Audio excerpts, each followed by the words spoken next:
Okay, good morning. My name's Jerry Vandermeulen. I'm the fire safety liaison for the city. I'd like to welcome you all this morning, and thanks for taking time out of your busy lives to be here. Appreciate it. If you've been to any of my presentations or talks, I always start with that the most important thing in the beginning of preparedness is recognition and engagement, and the fact that you're here shows that you're recognizing the need and that you're certainly engaged, so we appreciate that. So I don't think we're going to go the full 2 hours this morning. We have some presentations that we're going to do. We'll talk a little bit about the fire safety liaison position.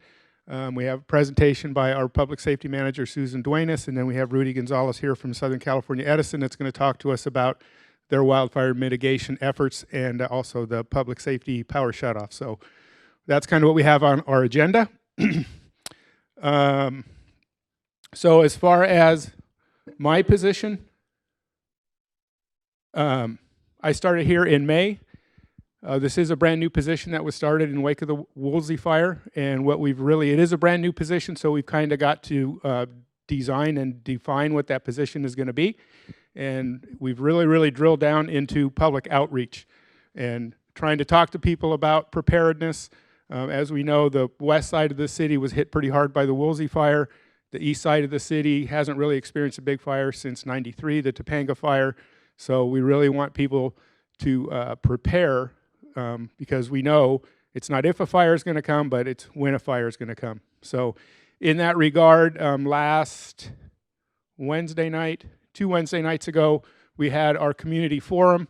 We had 6 members from the west side of Malibu that were able to kind of give some good tips and pointers on preparation. Instead of me telling people that railroad ties and mulch around your house is bad, we had firsthand accounts of, at best case scenario, nuisance fires happening from these things that were going for days, and worst case scenario that actually led to houses burning down several hours or several days after the fire front passed through. So we're hoping that those lessons really help people out to prepare on the east end and actually all over the city and to remain prepared. So in that regard, a big part of my position here has been going out and doing what we call home ignition zone assessments, home ignition zone, and that is a term brought up by the NFPA, and it's the result of studies and statistics that show that greater than 50% of homes that burn during a wildfire don't burn because of direct flame contact from the actual wildfire or radiated heat from the wildfire, but it's actually from embers that can blow 1 mile, 2 miles, up to 5 miles away from the actual fire.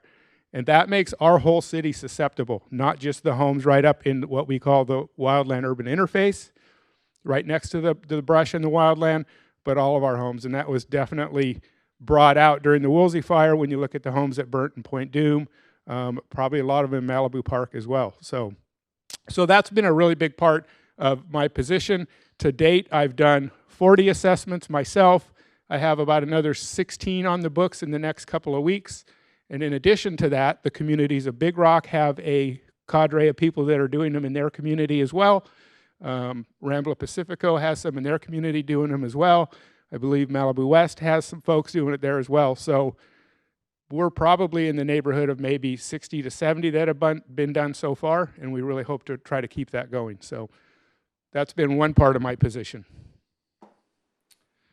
So the next thing we're working on prior to my even getting here, due to the excellent grant writing skills of Stephanie, we were awarded a $100,000 grant by CAL FIRE to establish a community wildfire protection plan specific to the city of Malibu.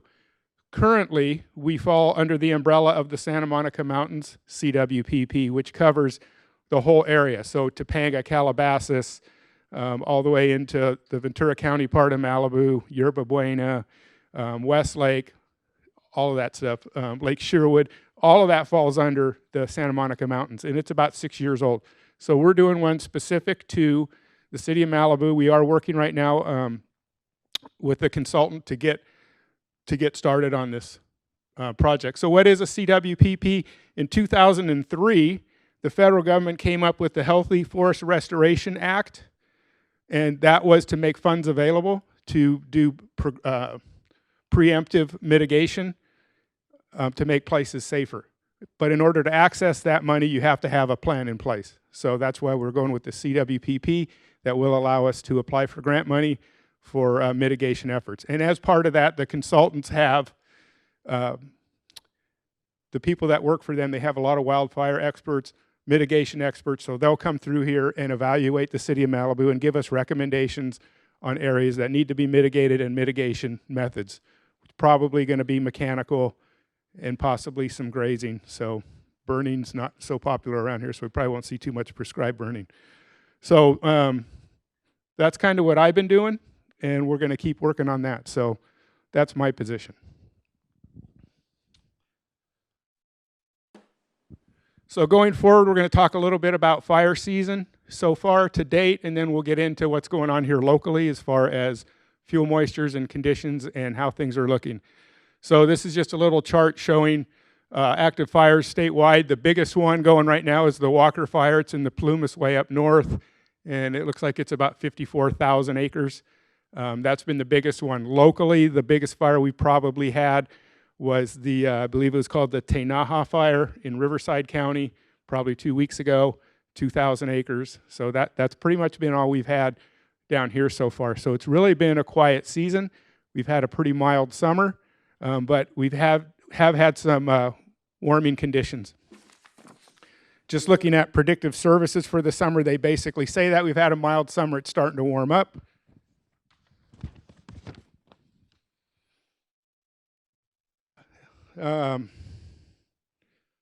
So it's showing that the live fuel moisture is running 2 to 4 weeks behind the average moisture values, and it is starting to warm up, so it is starting to dry. So the long-range models indicate a hotter than average weather expected this fall, which I think we've already seen a little bit. We've had our warmest weather so far in the last few weeks. So, and we're looking at red flag days are looking at probably 2 in September. The norm is 1, and then about 16 days between September and December, they're looking at the Santa Ana conditions coming. So as far as the strength of those, we don't know yet.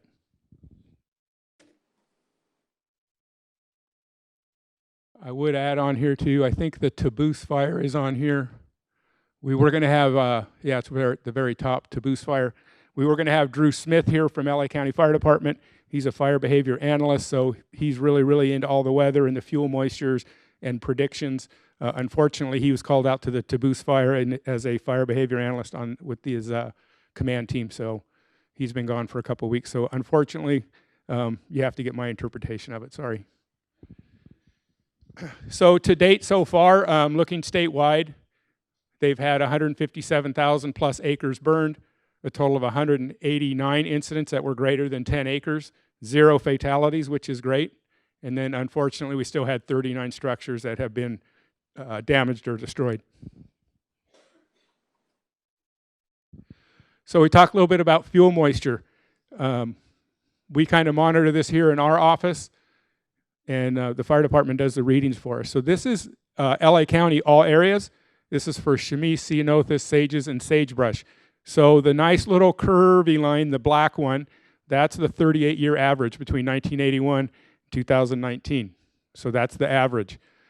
The straight line at 60 going across the bottom, 60% live fuel moisture is considered critical. That's where we don't want to be. The blue lines is last year, 2018.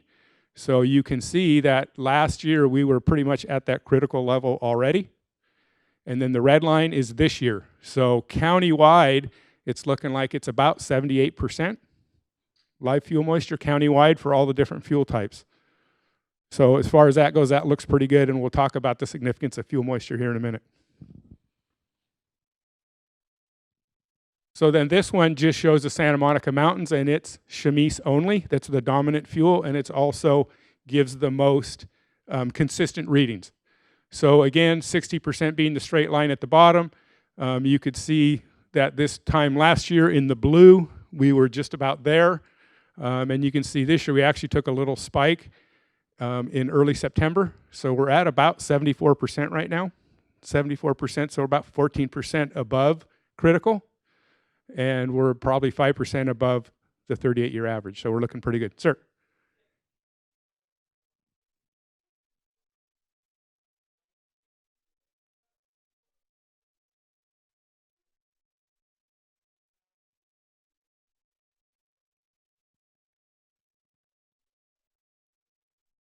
Okay, so so the question was, what's the potential for burn in the regrowth in the Woolsey burn scar? So that is actually, there's a lot of mustard and stuff that came in there. It is very dense, very dry, very tall. So it certainly can burn. It's very flashy fuel. And if it does burn, it's going to be a much different fire. It's going to be very, very fast because you just don't have the denseness that you mentioned. The ember casts that you get, embers are going to burn out before they can get anywhere far. Woolsey, they were saying it was going like 5 miles because the fuel was so dense, it was able to hold that heat and keep burning even as it was going. So it's going to be a much different fire, but the possibility is certainly still there. Does that help?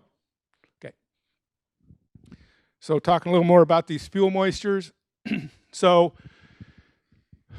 in front of the fire stations, you'll see the signs and it'll say fire danger today is low, moderate, high, extreme. If we go into red flag conditions, they'll even hang a red flag on the flagpole. So if you look at this, on any one of them, you see key indicators. So the things that they look at to establish a burn index, and then what would they call the adjective of low, moderate, high, extreme. They look at these indicators, the temperatures. They look at the wind speed. They look at relative humidity. They have a dead fuel moisture, and then the live fuel moisture comes in. So the key with the red, extreme intensity fire behavior, is basically what that tells you is any kind of control efforts aren't going to work. There's no way you're going to be able to control that fire. You're forced into a defensive mode, and you're trying to get people out of the fire's path, and you're trying to protect structures in the fire's path. You're not going to be able to control that fire. Whereas the other ones, without the high winds, then a fire is susceptible and receptive to normal control methods, whether that's dropping retardant at a ridgeline because the fire is going to naturally slow down at the top of a ridgeline anyway. So those are all efforts that would work in absence of the wind. So our wild card always is going to be the Santa Ana winds. So on this one right here, you can see the sites where they test the chemise. There's the Clark Motorway, Stunt Road, Shuren Road, and Trippett Ranch. And so that, again, they use the chemise because it's the most dominant fuel type and it gives the most consistent readings. If you look below, the black sage is actually pretty high. So if they average that in, it would kind of artificially raise our fuel moistures. And we really don't want that. We don't want them to be low, but we want a better measure of where we're at. So, and then on the bottom there, you could see our current average of all of those sites is 74%, which is a little bit of an increase from the last reading about 2 weeks ago. And there should be one coming up really soon, and we'll put the updated one on our social media sites and the website. So if you track that, we'll have that information. And the super scoopers are here. That's good news, right? They were out practicing Thursday, I think. These pictures were taken Thursday. Chris Frost sent me these from the Paradise Cove Pier.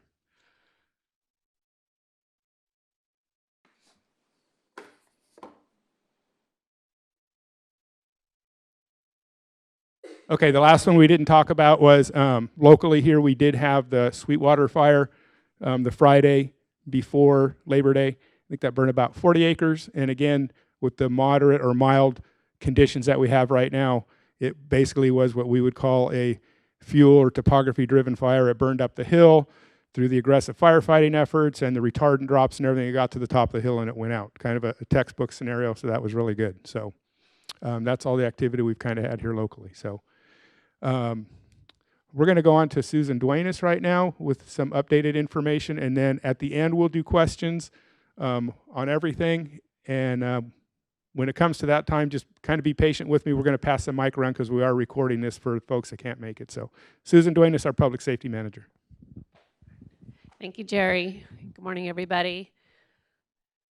So I just want to kind of go over some of the stuff that we've been doing, the Public Safety Office, to prepare for fire season.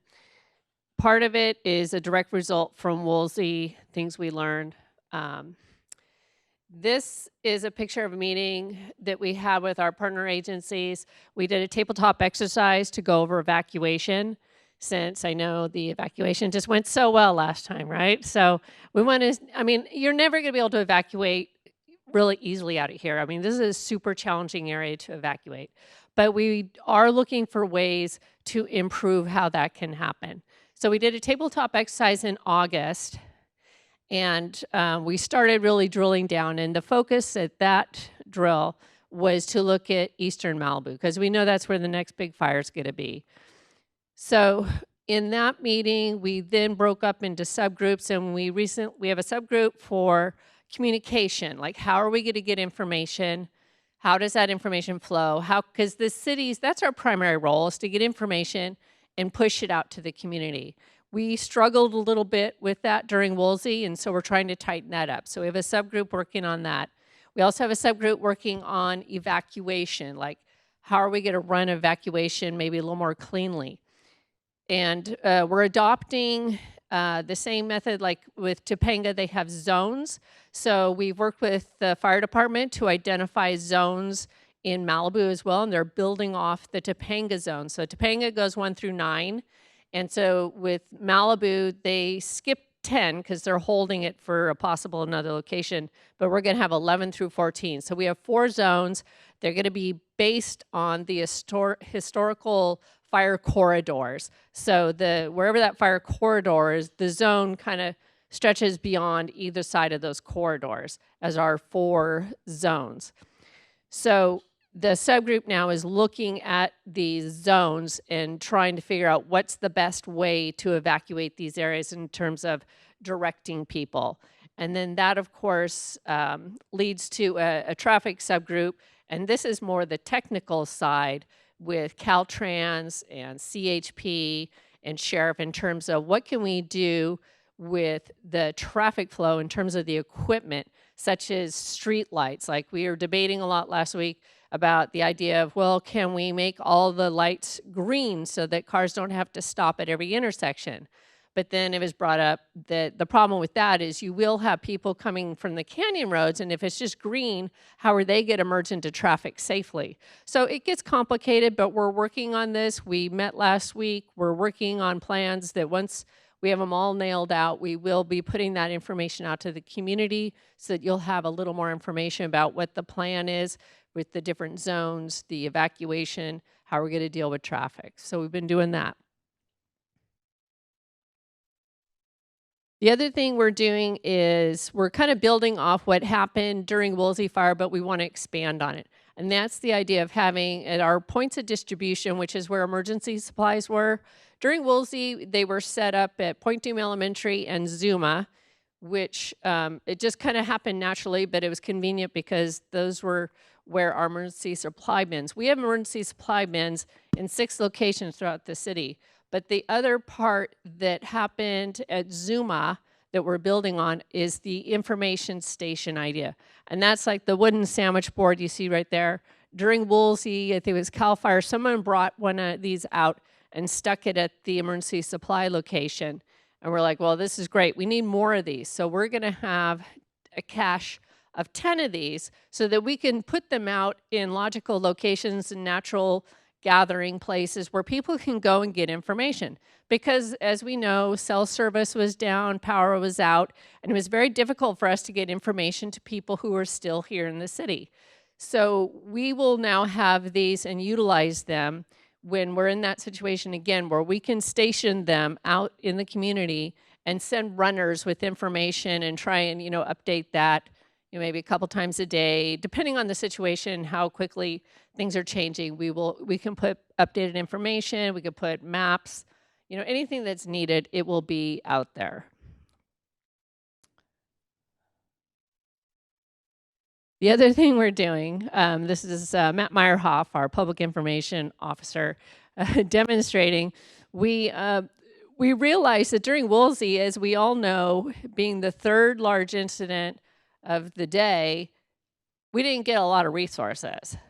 And so it really sunk into us that we have to really be resilient as a city. I mean, not just resilient as, all community members need to be resilient, but even as like city agency, we need to have capabilities that go way beyond what most cities would be expected to do. So we had very few resources to help us with, evacuations, traffic control, everything. So in light of that, we have decided that we have purchased 50 bullhorns, the magnets for our cars, vests and everything, so that we can send our staff out. If we had to, we can send staff out to neighborhoods and alert people. And the bullhorns we got also have sirens on them, so if we had to, we can send people out with sirens in vehicles into neighborhoods. I mean, it's better than nothing. You know, we just need to be able to have more capabilities as a city. So we've done this, and we're actually going to practice it on Tuesday in Big Rock. We're going to be sending a team of people out, and they're going to practice alerting the neighborhood of Big Rock. And we're going to also be testing, and to find out if they heard us, we're going to be sending our disaster notification system. It has a polling feature. So we'll be able to send out a message to the people in Big Rock after we've done it, and they can say either, I was home and I heard it, I was home and I didn't hear it, or I wasn't home. So that way we can find out if they were home, did they hear it? And the other choice we want to say is, if you heard it, did you understand what we were saying? Because it's kind of hard. A siren is one thing, but if we were to verbally give instruction, would people be able to understand what we're saying? We don't know, but we want to try, because we want to be able to have our capability sharpened up as best we can. We know a siren will work. I mean, a siren's a siren, but if we had to verbally give instruction, we just want to see how that plays out. So that's happening Tuesday. That it? I think that's the end of my, I think that's my last one. Okay. So we've been very busy with that. And, you know, in addition to all that, I've been running training for staff. Our Emergency Operations Center staff, in fact, has expanded. It used to be about 30 people. We have about 86 employees, and about 30 were designated as part of our EOC team. Well, now we say, nope, everybody's part of this team now. So I've been running training all month long, 3 or 4 sessions a week with staff to bring them up to speed, running drills every week. And so we're doing the best that we can to be as prepared as we can to serve the community if there's another disaster. So next up is Rudy. Yeah.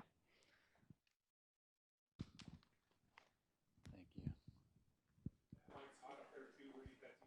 Great.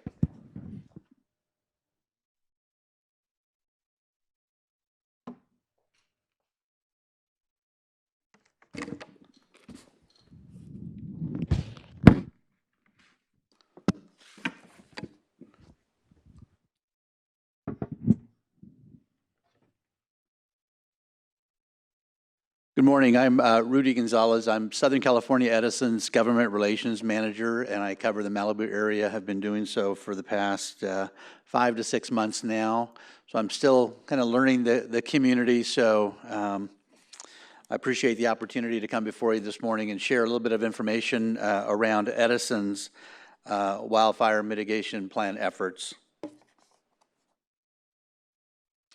I'll start out by saying that although I'm here this morning to discuss wildfire mitigation, it's important to understand that fires and power outages are only some of the emergencies that could happen here in Southern California, as was evidenced by the recent earthquake activity in Ridgecrest. That's why we all have to take on the responsibility to make sure local governments, businesses, and families are prepared for any emergency. For those who grew up in Southern California, we're all used to the late summer through fall fire season. What were once referred to as forest fires are now called wildfires. There are several factors contributing to the frequency and intensity of wildfires, including years of drought, bark beetles, and hazardous fuel buildup. 10 of the most destructive fires in California's history have occurred since 2015. Earlier this year, Edison filed a wildfire mitigation plan with the California Public Utilities Commission, or CPUC. The plan is intended to address and greatly reduce fire ignitions caused by utility infrastructure. It's also intended to further fortify the electric system against increasing threat of extreme conditions driven by climate change and the impacts of wildfire if they occur. One of the first things Governor Newsom did when he took office was to create a wildfire strike force. In mid-April, the strike force issued a report that sets out steps the state must take to reduce the incidence and severity of wildfires.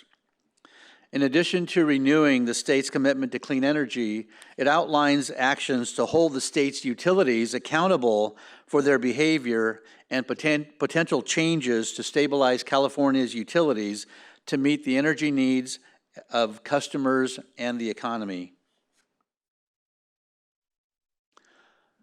Early last year, the CPUC issued maps that are designed specifically for the purpose of identifying areas where there is an increased risk for utility-associated wildfires. The map identifies 3 tier levels, with Tier 3 considered to be the highest risk area. Approximately 25% of our service territory is considered to be in high fire risk area. Fire needs 3 elements to start: oxygen, heat, and fuel. The goal of Edison's wildfire mitigation strategy is to minimize the chances our equipment becomes the ignition source for a fire. This includes removing the fuel side through our vegetation management program. Senate Bill 901 was passed in 2018 and requires all utilities to prepare and submit a wildfire mitigation plan. Our plan is broken into 2 major categories aligned to our long-term strategy: operational practices and infrastructure improvements. A major aspect of our plan is installation of insulated wire or covered conductor, which is foundational to reducing the leading cause of utility ignitions. To date, we have installed nearly 300 circuit miles of covered conductor in high fire risk areas.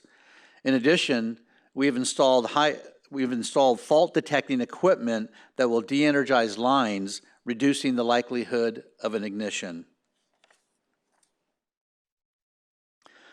We've stepped up our inspection programs and are in the process of addressing findings resulting from these inspections. Our enhanced inspections include the use of helicopters and drones. Many of you, I'm sure, have seen our helicopters hovering fairly low over the community, and we do our best to try to get the word out through social media and other means to inform the community when that's occurring, to limit the concern from residents. While undergrounding of all above-ground power lines seems like a logical solution, there are pros and cons associated with this consideration, including costs. The installation of covered conductor in the highest fire risk areas is a much more cost-effective solution. Situational awareness is an integral part of emergency management. We are strategically deploying weather stations to collect weather data. These stations are being installed on our equipment. Our staff meteorologists will use the data we collect to help us make informed decisions on very local conditions. We're also in the process of installing high-definition cameras on our towers to monitor wildfire activity. In the next 2 years, we'll install up to 160 high-def cameras that will allow us to achieve 90% visual coverage of our high fire risk area. This slide shows the view from the first camera we installed at Santiago Peak in Orange County. It captured a view of last year's Holy Fire that burned in Orange and Riverside counties. Our public safety agency partners, as well as the public, can view the wildfire cameras on alertwildfire.org. Public safety staff and the public can view data from Edison and other weather stations at mesowest.utah.edu. We've increased the frequency of vegetation patrols in the most severe high fire risk areas to identify potential hazards. We inspect nearly 1 million trees annually and trim nearly 700,000 trees each year. We've implemented a 12-foot clearance from distribution lines in high fire risk areas to ensure annual growth will not impact our minimum clearance requirements. This is an area where we've worked very closely with city staff because we're very aware of the sensitivity around vegetation in the community. So I think we've got a very good process in place to address those areas of concern that residents and businesses have raised. Under certain circumstances, Edison will proactively de-energize circuits to minimize the chance of our equipment becoming the ignition of a fire. The frequency of public safety power shutoffs, or PSPS, depends on weather conditions. We realize these shutoffs would be a major disruption to customers. However, we believe the public safety benefits outweigh the impacts. We based the decision to activate PSPS on real-time information from trained personnel positioned locally in high fire risk areas and input from Edison fire management experts. We take the information from the weather stations as well as input from local and state fire authorities and emergency management personnel. We consider if mandatory or voluntary evacuation orders are in place and the impact of service interruptions on essential service facilities like hospitals or emergency operations centers. Since we will be evaluating conditions at a very granular level, it's very unlikely we would have the entire city out of power at once. This slide describes a process related to customer notifications if it's determined a PSPS event is likely. We start tracking potential implementation of a PSPS event 4 to 7 days ahead. If conditions persist, we stand up our incident management team at our own emergency operations center in Irwindale 3 days from a potential PSPS event. At that time, we notify county operational areas of potential activation. We continue to track, and if conditions continue to warrant, we send out our initial widespread notification to potentially impacted customers 48 hours from a potential PSPS event. Notifications also go out to local governments, first responders, the State Office of Emergency Management, and other emergency managers. At that time, we also begin notifications to essential customers like water providers and hospitals. We also reach out to our critical care customers that are on some type of life-saving device. Again, we continue to track weather conditions, and if certain conditions are met, we send out another mass notification to potentially impacted customers 24 hours out from implementation. Similar notifications are made after the power is turned off. Because of the fluid situation, we cannot provide notification immediately prior to de-energization. As power is restored, we again notify customers. This is after Edison crews have inspected the lines to ensure there's no damage or debris in the lines. This communication process is effective only if we have the best contact information for each of our customers. So we encourage all residential and business customers to make contact with Edison and provide updated contact information so we can reach you when we need to. And you can do that through one of two means. You can call our 800 number, which is 800-655-4555, or you can go online to sce.com and log into your own account and provide that updated contact information. As I mentioned earlier, fire and power outages are only some of the emergencies that can happen here in Southern California. We encourage everyone to have a plan and be prepared.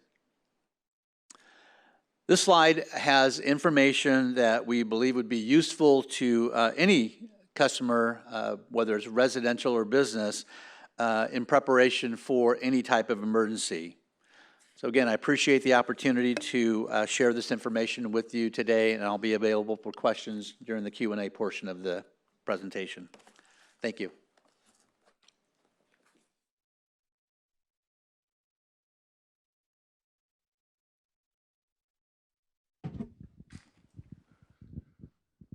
All right, thank you, Rudy.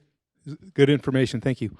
So he just kind of brought up a couple points I wanted to mention, kind of got me thinking here a little bit. So no one agency or company is really operating or working in a vacuum. There's a lot of communication that goes on between the utilities, between the fire departments, especially as we get into these red flag or just fire conditions and the Santa Ana conditions. So we belong to a large op area here, an operational area. So daily there are conference calls that go on as far as planning. And I don't know if everybody's aware, but I think everybody knows during the Woolsey fire, we had a CAL Fire Command team that eventually took over the incident and ran the incident. So all of the unincorporated lands in LA County, Orange County, Riverside County, all of Southern California, basically, all the unincorporated county lands are what they call State Responsibility Area, or SRA, which means CAL FIRE is ultimately responsible for them. We don't see CAL FIRE fire stations or fire engines here because they pay LA County Fire Department to represent them and be their fire department here. So when they have these op area conference calls, when there's predicted winds and stuff coming, CAL FIRE is a major player in that because a lot of it's their lands, right? And on those days, they're we always say they're opening the checkbook. Okay, on any given day, probably on the Sweetwater fire, they automatically got 2 fixed-wing aircraft with retardant on that. That's automatic dispatch, no questions asked. When they go into these high fire danger periods, it's easily doubled to 4, easily, and if the winds are really blowing, they're probably on the phone the minute it's dispatched, and they maybe even double that and make it 8. So I just want to really stress and point out that there is a lot of coordination that goes on. No one agency is working in a vacuum or on their own. It's a big coordinated effort, obviously with National Weather Service as well. So the other thing that CAL FIRE will approve is extra staffing. So they'll have one complete strike team, which is 5 fire engines with a leader, a battalion chief. They'll be somewhere here in this area. I think they generally stage at Station 89 in Agoura, but they're available for this whole area. Extra helicopter staffed, extra hand crew staffed, and that'll be on a 24-hour basis for the duration of the whole event. So those are all the things that take place. So just know there's a lot of coordination and things that go on. So I think that's all I have. So we're open to questions for Susan, myself, or Rudy. And if you have questions, if you just give me a second to get a microphone to you so we can capture it for our recording. I have a question. This is probably, I can talk fairly loud, but okay.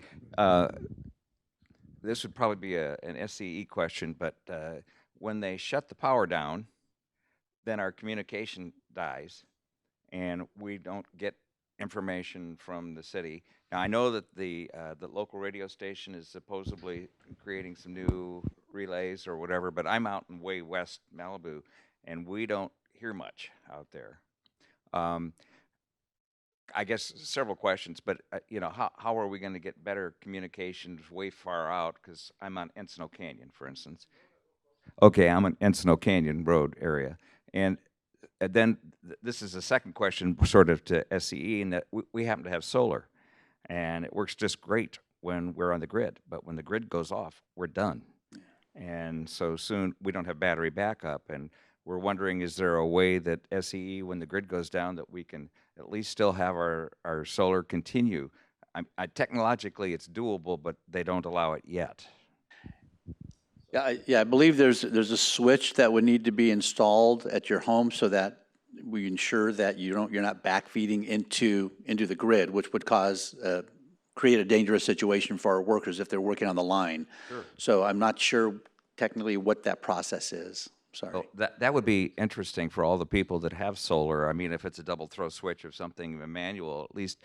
And then when the grid comes back up, when it came back up after the Woolsey fire, we had multiple things that got kind of burned up because of the surge.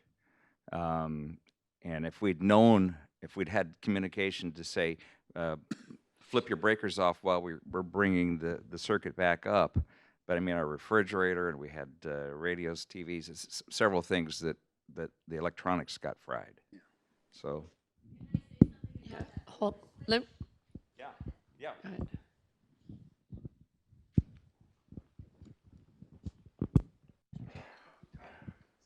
So last year we said same thing. We've got solar panels, yay. And we're like, let's buy the flipper switch because we can't get a Tesla battery that fast. And it turns out it isn't just that easy as a flipper switch, because your solar panels are bringing in a lot of energy and you might get more than your house needs. And so it has to kind of go into a bucket somewhere. So you need some kind of a battery to grab that extra solar power. And we couldn't find a flipper switch to save our lives, or even a small battery to grab the extra. So you really do need a battery, from my consumer research, to pull this off. Well, I understand that, but the question is when I've inquired about it, nobody wants to admit that they haven't. Or they claim that SCE does not authorize that. I've tried Solar America and several other solar companies, and nobody seems to have a solution to be able to operate independently. Right. I do some research, and I'll give you my card, and I'll follow up with you. Okay. Okay. And I'll just address, your concern about not being able to get information when your power's out, which is why the city has developed those two capabilities. The fact that we know we may have to physically go out into neighborhoods with bullhorns to help give people information. So that's what, I covered. And so we're practicing that on Tuesday to see if people can hear us. Can you understand us? So we're working on that because we realize we may have to physically go out to neighborhoods to get information out. And then the other idea is to be able to establish information stations at critical points where people can know to go and get updated information, because that was a really difficult thing that we all went through during Woolsey. And so if people have more ideas, we're happy to hear them, but that's what we're working on right now to solve that. And one of the things that we're doing is we're working with the water agencies, the telecommunications companies, to educate them on the whole impacts of public safety power shutoff and some of the things that they can do to keep their operations functioning during a PSPS event. So we're having those discussions.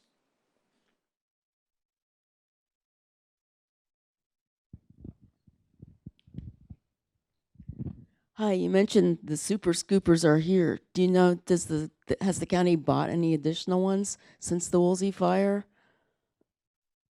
So the county fire department doesn't actually own them. They have a lease agreement with the province of Quebec in Canada. So I think them being farther north, their fire season is kind of over.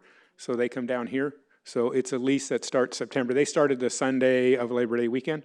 They went online, and they're staffed out of Van Nuys Airport. And also the big Sky Crane helicopter. They call it Type 1. It's 1,000 gallons or so of water. So, but they do not own them. They just they release the two of them. Okay, so they were here from some other area just practicing? They were here, so they're here for us, and then so they were just out practicing, just to fly and see. Maybe they haven't dipped in the ocean for a while. I don't know. So yeah, practice is good. Yeah.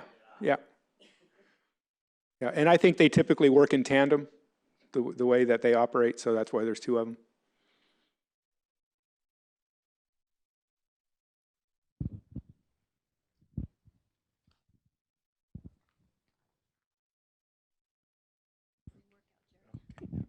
So my question is for Susan.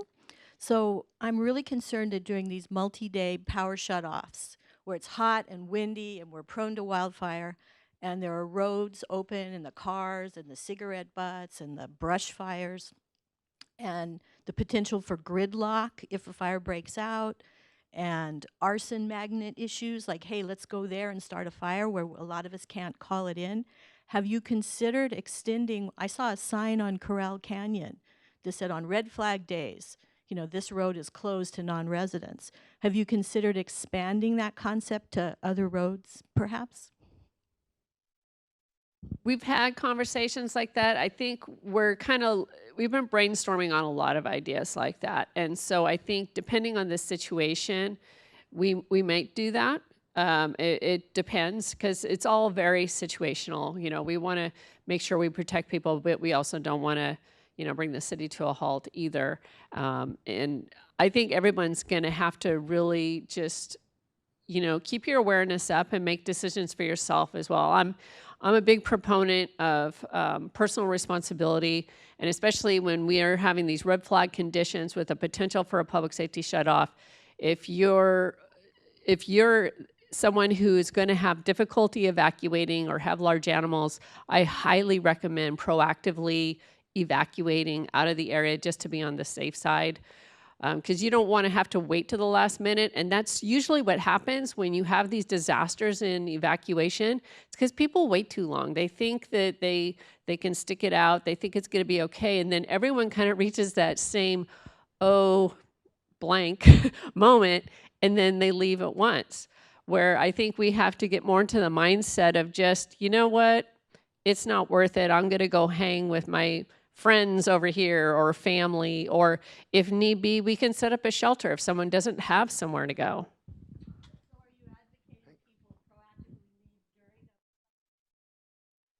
I advocate people who are maybe have mobility issues. If you're someone who needs assistance to evacuate, if you don't have your own vehicle, if you're someone who has large animals where it's not going to be easy for you to quickly get out of the area, I advocate strongly to proactively get yourself and your animals to a safe location.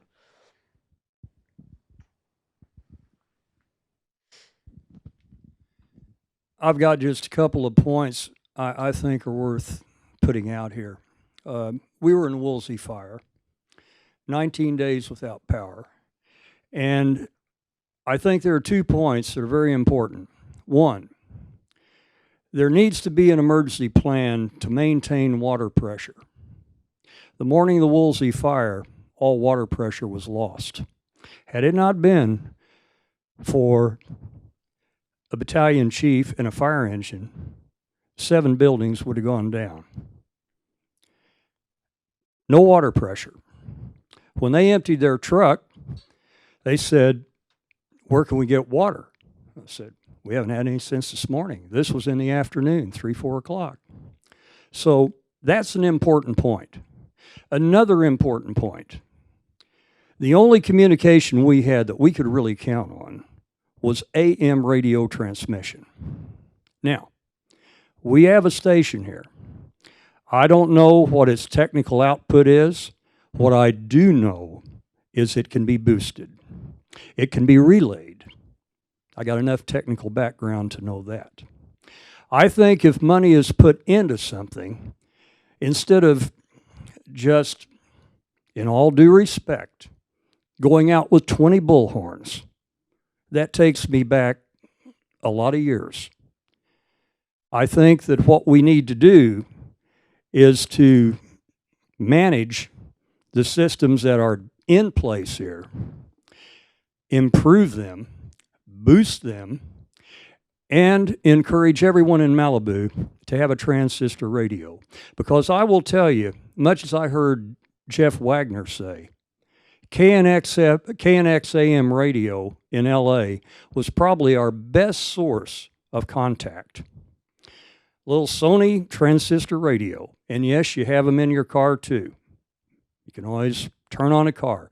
But I would encourage every homeowner and renter, whatever, in Malibu to own a transistor radio, to know what the emergency station is, and if necessary, if the guidelines for the radio station mandate a certain level of output, then I think the city needs to apply to have an emergency higher level of output so that the city can communicate with the citizens of Malibu through radio. Because that's the one thing that overrides all these other efforts of communication.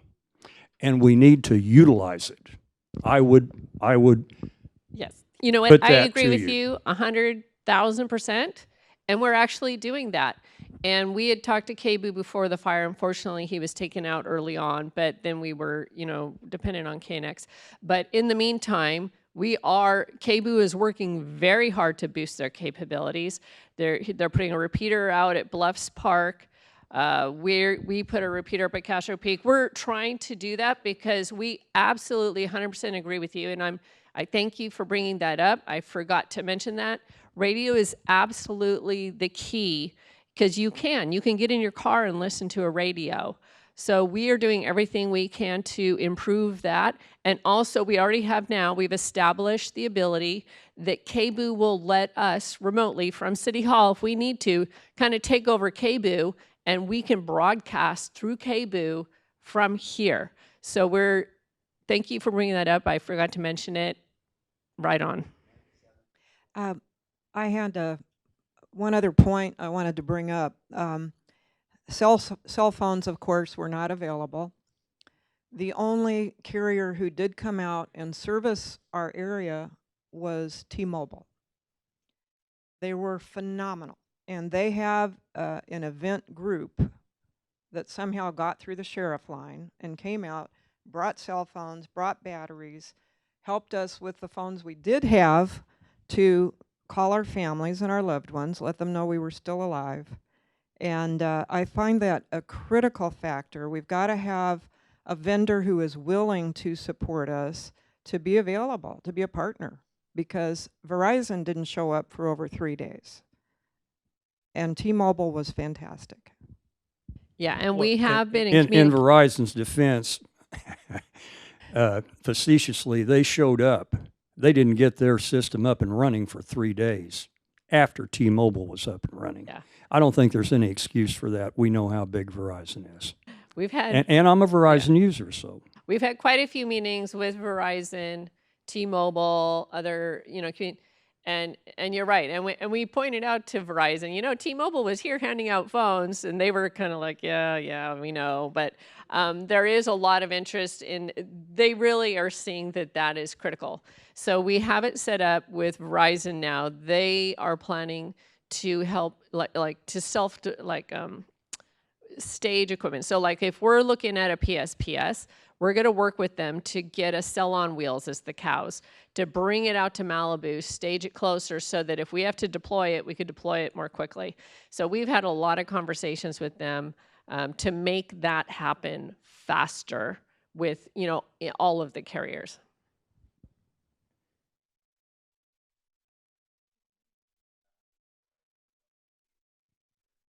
Yeah. We would be contacting, and actually, just so you know, the very first day on Friday, November 9th, they were reaching out to me to get in and be of service. But part of the problem was, obviously fire department didn't want to allow, or sheriff's department, who was manning the road closures, did not want to allow more people into the danger areas. So it did kind of take a little while before more and more of them were able to get and be functional. And T-Mobile definitely, from what I've heard, they won, because they were handing out phones and they were very functional right away. And, good for them. They knew how to market themselves and they did a good job.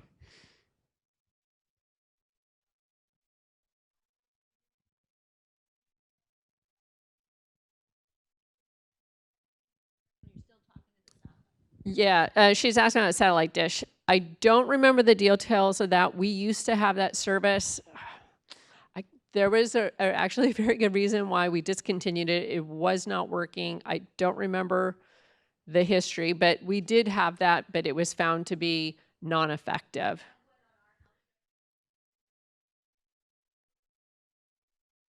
What?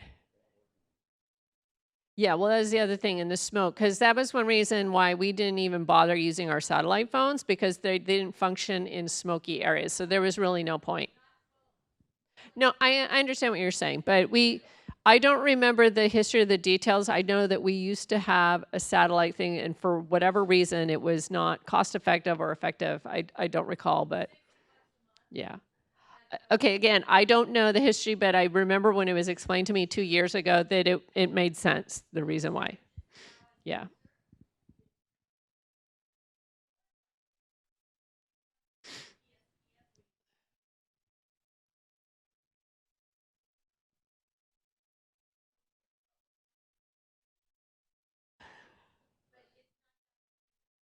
Yeah.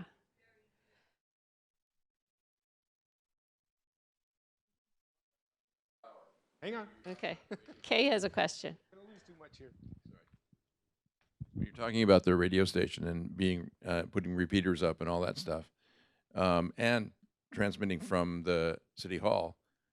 All those places need to have backup power. We have backup power. Okay. Yeah, we. What about when Cebu and during what about the Woolsey, repeaters? we did not have a problem. We were just, the sheriff's department told us to get out, but we had power. We have really good backup power here at City Hall. And KBU does too, yeah. Cebu. Okay. And the repeaters that you were talking about, they would also need backup Yeah. power. Yeah. Okay. That's not always true.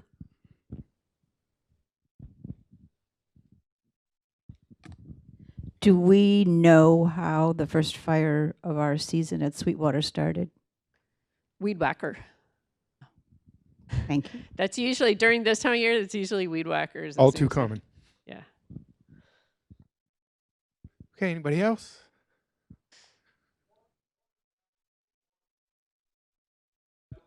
Yeah, you know what? I'm sorry, I didn't mean to gloss over that. We were hoping to have someone here from District 29 to be able to address that. I know that they are working on it. I don't have the details off the top of my head. Do you recall, Jerry? Yeah, we were really hoping to have Dave Ryman here today. But I know that they are working on that issue. Okay, hold on, Mikey Pearson. Councilmember Pearson here says he has some information.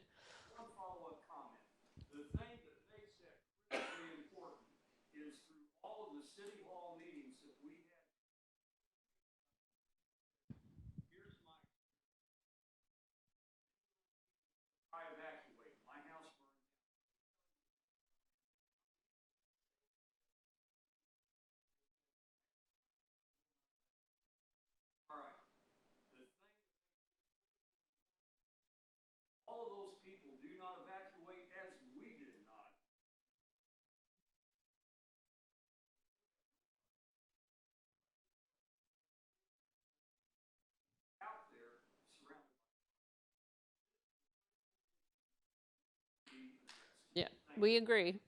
I think we're all with you there, 100%. So the water issue is more complicated than it looks.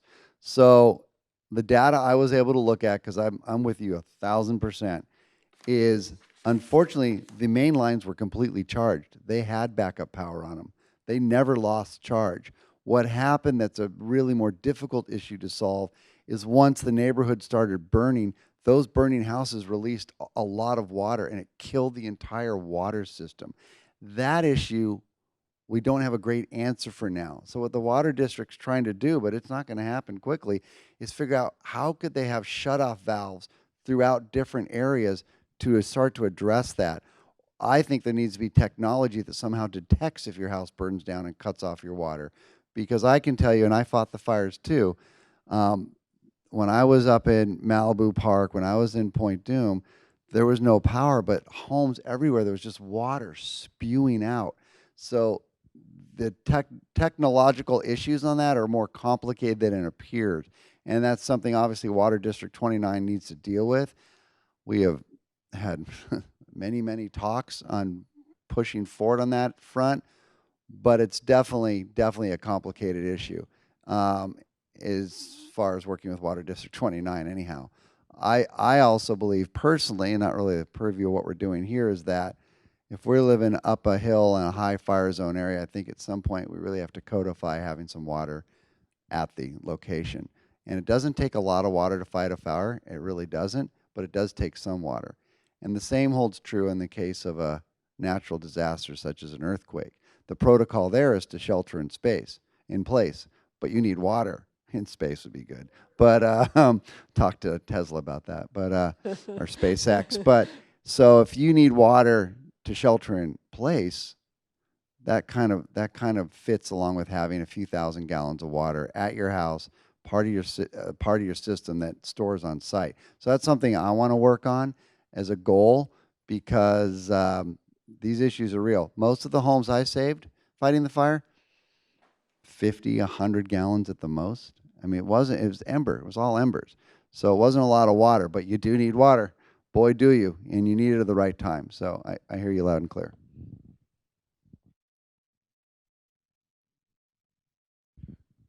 Okay, anybody else? Sir, do you have any other comments or anything you wanted in general or? Me too. Since you're here. I'm really afraid of the mic.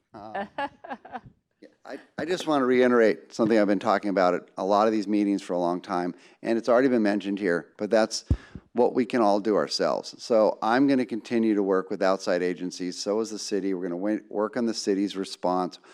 We'll go up to Sacramento and work with Sacramento. We'll back the right bills. We'll do whatever we can. But at the end of the day, if you live in a high fire zone, you need to take responsibility for your own house and your own actions too. So I hope everyone in this room has a plan. I hope they have a backup plan. I hope they have their ready, set, go plan. If you don't, those are like just critical things you need to do right up front.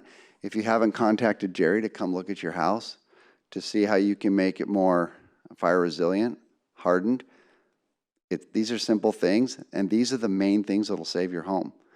My home was hardened almost by accident when we remodeled a few years ago. And when the fire came into my neighborhood, it felt really good to be off saving other people's houses and not even near my own home and knowing it wouldn't burn down, and it didn't.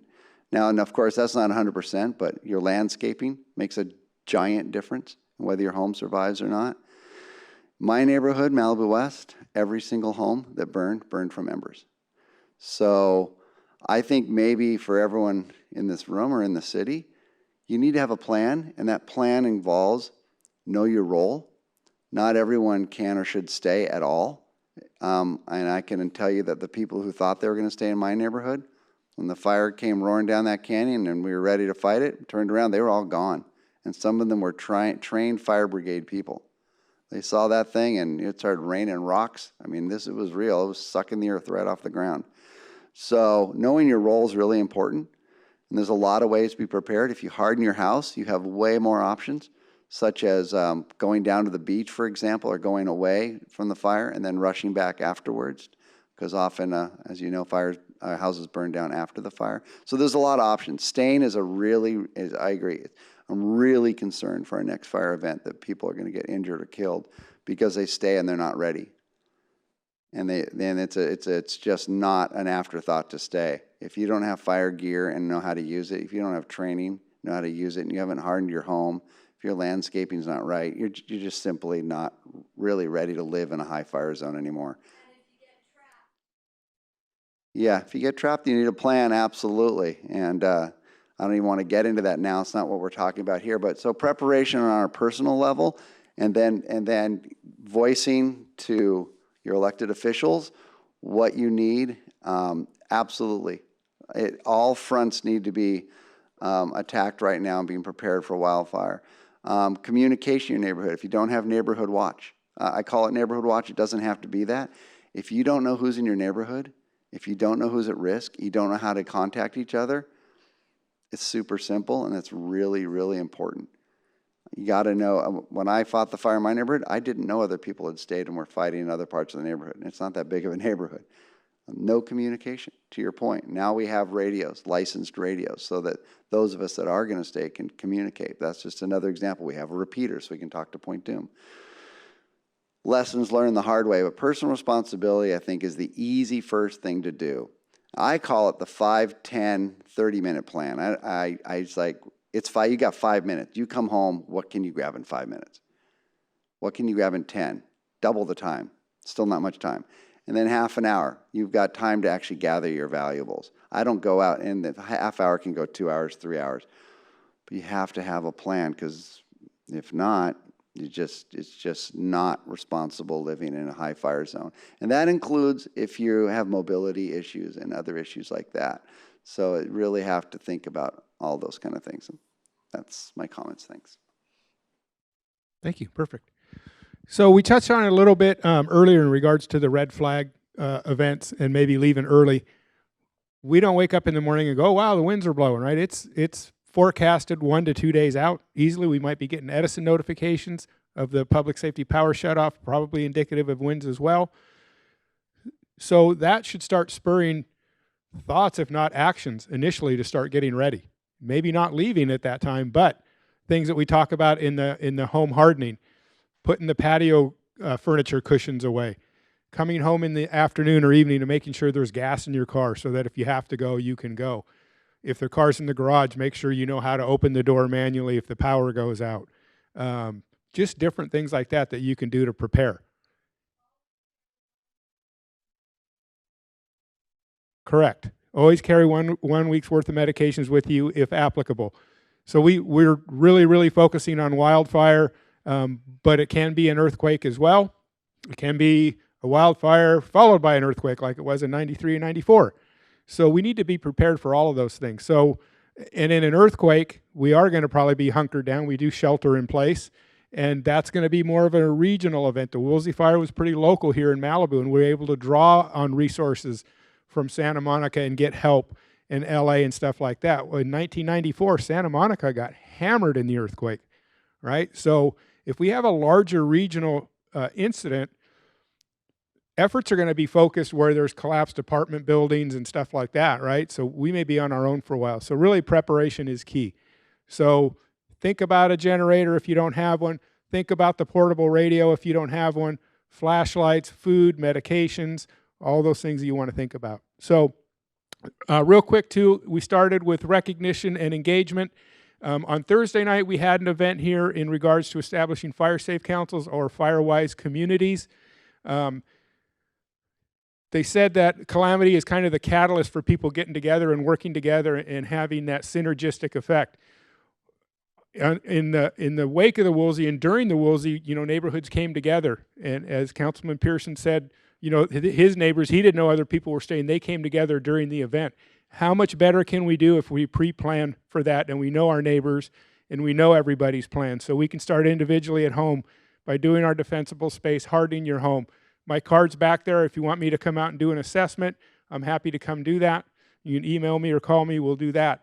And then the next step after that is getting to know the people on your street, in your neighborhood. If you have an HOA, organize that way, a property owners association.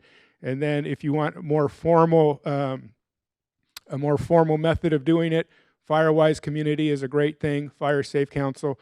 The Firewise Community, by the way, too, if we can get a lot of those established here in the city, that's something where insurance companies kind of look to and go, oh, they're taking proactive steps to make themselves fire safe. We're not going to make fires go away. We're not going to make the winds go away. We have to adapt to how we deal with the fires. And if we're real proactive at that, maybe they'll start taking notice and it will help in that regard as well. So that's kind of what I have. Anybody else? Questions, comments? I think we're good. Thank you so much for coming. Appreciate it and have a great weekend. Thank you.